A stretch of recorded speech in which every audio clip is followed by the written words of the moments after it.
परम शांति।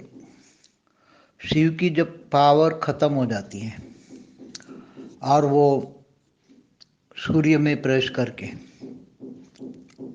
महाकाल अग्नि पैदा करके पूरे ब्रह्मांड को जलाकर भस्म कर देता है, तो वो जीव ही बन गया ना। उसके अंदर फिर वो सर्जन करने की शक्ति नहीं रही।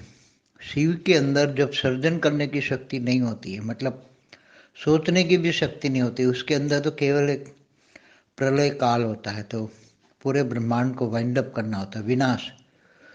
जब विनाश की उसकी बुद्धि में केवल विनाश ही होता है, काल अग्नि होती है। तो जब जिसकी बुद्धि में काल अग्नि होती है, तो शिव की बुद्धि में निराकार ब्रह्म की बात कर रहा हूँ। निराकार ब्रह्म जब सूर्य में प्रवेश करता है, जब विनाश, तो विनाश जो ढूंढता है पूरे अपने महाकाल प्रलय करता है, विनाश करता है, विनाश करता है। तो जब विनाश करता है तो महाकाल प्रलय में उसकी बुद्धि विनाशकारी हो जाती है।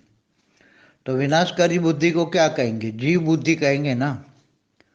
सर्जनकारी को अच्छा कहेंगे, मगर विनाशकारी जो विनाश करता है, महाकाल प्रलय करता है, महाकाल प्रलय करता है, महाकाल प्रलय, तो विनाशकारी बुद्धि को जीव बुद्धि कहेंगे। तो शिव शिव जब सत्यम शिवम सुंदरम, जब वो एकदम निराकार, निर्गुण, निराकार, कर्मातीत, भावातीत, गुणातीत होता है, तब वो शिव होता है। और जब वो कर्म बंधन में, पूरे ब्रह्मांड का सर्जन तो उसने करवाया है ना, तो उसका कर्म बंधन तो उसको लगा ना। कर्म बंधन अल्टीमेटली वो डायरेक्ट नहीं करता, मगर करवाता है। शिव करवाता है।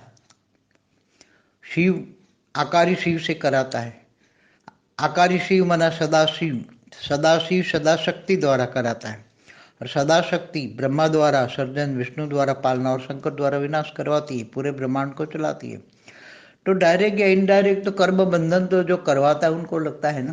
तो कर्म बंधन तो चाहे निराकार ही हो तो भी लागू पड़ता है ना। ऊपर के निराकार के ऊपर जो लाइट के ऊपर जो माइट होती है, माइट माना उसका जो परम प्रकाश के ऊपर परम महतत्व का एक आवरण होता है। परम प्रकाश के ऊपर परम महतत्व का एक आवरण होता है, जो परम प्रकाश को बिखरने से, बाहर उसकी पावर जाने से रोकता है, एक आवरण बना देता है, ताकि उसकी पावर वेस्ट ना हो, पावर बिखरे नहीं।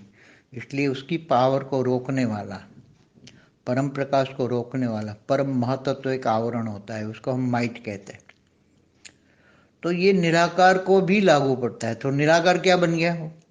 हमेशा सत्यम शिवम सुंदरम जो लागू पड़ता है ना, वो निराकार को ही लागू पड़ता है।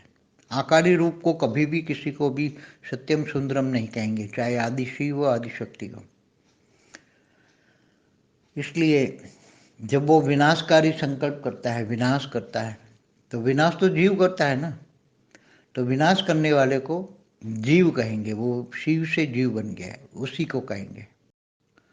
शिव जब महाकल्प प्रलय में पूरे ब्रह्मांड को जलाकर भस्म करता है काल अग्नि में, फिर बाद में पूरी प्रोसेस करता है, तो वो तत्वों को जलाकर, स्थूल तत्वों को, सूक्ष्म तत्वों को, जो तत्वों को जलाकर उसको अग्नि तत्व में क्रिएट करता है, परिवर्तन, तत्व परिवर्तन करता है ना शिव।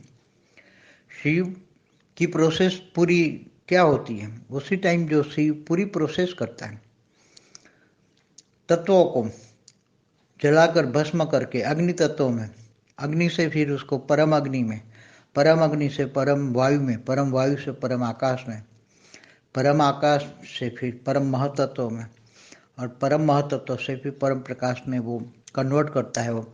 और वो फिर एकदम निराकार परम प्रकाश का हो जाता है, परम प्रकाश का एकदम हो जाता है।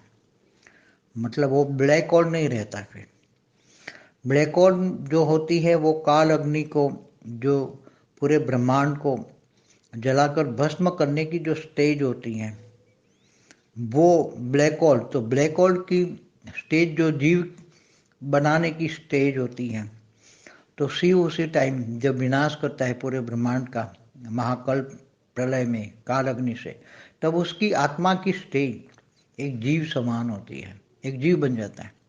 और फिर जीव से शिव बन गया। शिव बन के दोबारा सर्जन करता है। फिर जब ब्रह्मा के 100 साल पूरे होते हैं तो ब्रह्मा के 100 साल पूरे होने पर पावर, शिव की पावर 90% खत्म हो जाती है, 10% रहती है।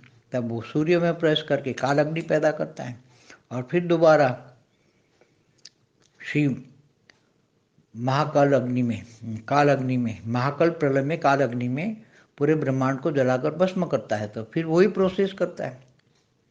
फिर जीव से शिव बनता है, शिव से फिर जीव बनता है, जीव से फिर शिव बनता है।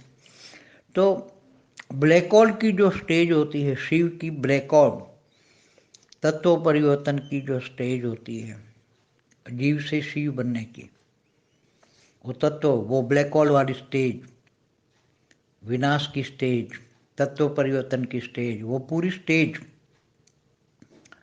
को, वो पूरी प्रोसेस को हम अव्यक्त ब्रह्मांड कहते हैं। ब्रह्मांड नहीं है, ब्रह्मांड खत्म हो गया, मगर आत्मा शिव तो है ना, मगर व्यक्त ब्रह्मांड अव्यक्त ब्रह्मांड बन गया। मतलब वो पूरी प्रोसेस को, इसलिए शिव जीव बनता है, जीव फिर शिव बनता है, शिव जीव बनता है, बनता रहता है चक्कर, पूरा चक्कर चलता रहता है, चक्कर चलता ही रहता है।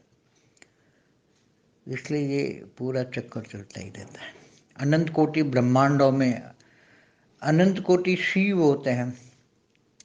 तो वही जैसे सूर्यमंडल, सोलर सिस्टम माना ब्रह्मांड है, चालू है, ब्रह्मांड चालू है, शिव है। मगर इतना ही जैसे 800 करोड़ सोलर सिस्टम है, 800 करोड़ ब्रह्मांड चालू है, तो 800 करोड़ ब्लैक होल है, 800 करोड़ शिव जीव की स्टेज में है और प्रोसेस में है, महाकाल प्रलय की प्रोसेस में है, ब्लैक होल बन गया है। तो फिर दोबारा वो तत्व परिवर्तन करके, तत्वों को परम तत्वों को, परम तत्वों को परम लाइट में कन्वर्ट करके फिर दोबारा जीव से शिव बन के शिव के फिर सर्जन करेगा। प्रोसीजर चलती रहती पूरे गैलेक्सियों में एक साथ में, अनंतान। इसलिए शास्त्रों में क्या कहा, प्रतिपल अनंतानंत ब्रह्मांड बनते हैं, बिगड़ते हैं।